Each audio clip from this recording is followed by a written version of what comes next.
জীবিত বাবাই বাদ পরিচয়পত্র থেকে, কোথাও কাকাকে বাবা সাজিয়ে ভোটার কার্ড, কোথাও আবার এপিকে শ্বশুর হয়ে গেছে বাবা। নন্দীগ্রামে তো আবার একই ব্যক্তির নাম দু জায়গাতে রয়েছে ভোটার তালিকায়, অর্থাৎ বোঝাই যাচ্ছে নন্দীগ্রামে ভোটার তালিকায় বিস্তর কারচুপি।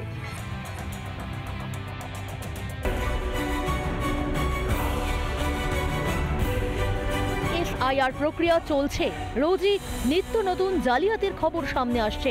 এবার নন্দীগ্রামে ভোটার তালিকায় চাঞ্চল্যকর কারচুপি।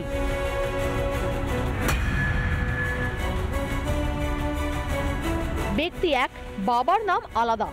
একটি বুথে নিজের কাকুকে বাবা বানিয়েছেন, আবার অন্য বুথে নিজের শ্বশুরকে বাবা পরিচয় দিয়ে ভোটার লিস্টে নাম তুলেছেন এক গুণধর।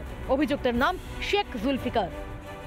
213 নম্বর বুথে ভোটার কার্ডে শ্বশুর হলো বাবা, 193 নম্বর বুথে কাকাকে বাবা সাজিয়ে ভোটার কার্ড। আমার নাম হচ্ছে শেখ মফিজুল ইসলাম, আমার কিন্তু ছেলেপুলে নাই। তো জালিয়াতি হিসাবে ওই সম্পত্তি নেওয়ার জন্য, হাতিয়ে নেওয়ার জন্য, ওই জন্য ভোটার লিস্টে নামটা তুলে দিয়েছে। সরকারি বিএলওকে জানালাম, জানার পরে উনি কর্ণপাত করলেন না। শাসক দলের মদতে উনি কি করলেন, তার ফর্মটা ডাউনলোড করেছেন। পুরো একবারে শাসক দল তৃণমূল কংগ্রেসের সঙ্গে লিপ্ত হয়ে একবারে ভুয়ো ভোটার রাখার জন্য উনি উঠে পড়ে লেগেছেন। নির্বাচন কমিশনের কোনো সাইডের গণ্ডগোলের জন্য এখানে বাবার নামের জায়গায় শ্বশুরের নাম উঠেছে, কিন্তু সেখানে সেই জায়গায় যে আমার নাম আছে আমি জানতাম না। এখানে বিডিও অফিসে বিডিও সাহেব আমাকে তলব করেছিল, আমি গিয়ে বিডিও সাহেবের কাছে সমস্ত ডকুমেন্টস দিয়ে এখানে ডিনাই করে দিয়েছি এখানে কারো ফর্মটা। দেখুন, নন্দীগ্রামে নয়, এটা রাজ্যের সর্বত্র এইভাবে ভুয়ো ভোটার তৃণমূল কংগ্রেস ভোট বৈতরণী পার হওয়ার জন্য আন্তে প্রান্তে তারা এরকম ভুয়ো ভোটার পুষিয়ে রেখেছে।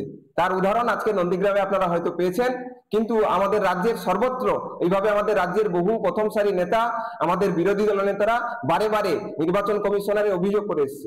নির্বাচন কমিশনের প্রত্যক্ষ তত্ত্বাবধানে পশ্চিমবঙ্গ সহ ভারতবর্ষের 12টি রাজ্যে এসআইআর প্রক্রিয়া চলছে।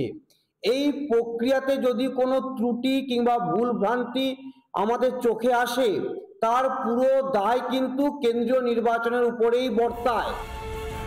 বাংলার ভোটার তালিকায় এমনই ভুরি ভুরি গরমিল, ভুয়ো ও ভুতুড়ে ভোটারের ছড়াছড়ি। এসআইআর হলে সব জারি জুড়ি শেষ। তাই প্রথম থেকে এসআইআর এ আপত্তি শাসকের, কিন্তু বেনজল বাদ পড়বেই। রিপাবলিক বাংলা। নানা ধরনের কন্টেন্ট দেখার জন্য লাইক করুন, শেয়ার করুন আমাদের ফেসবুক পেজ, সাবস্ক্রাইব করুন আমাদের ইউটিউব চ্যানেল। পাশাপাশি অন্যান্য ব্রেকিং নিউজের জন্য অবশ্যই চোখ রাখুন রিপাবলিক বাংলায়।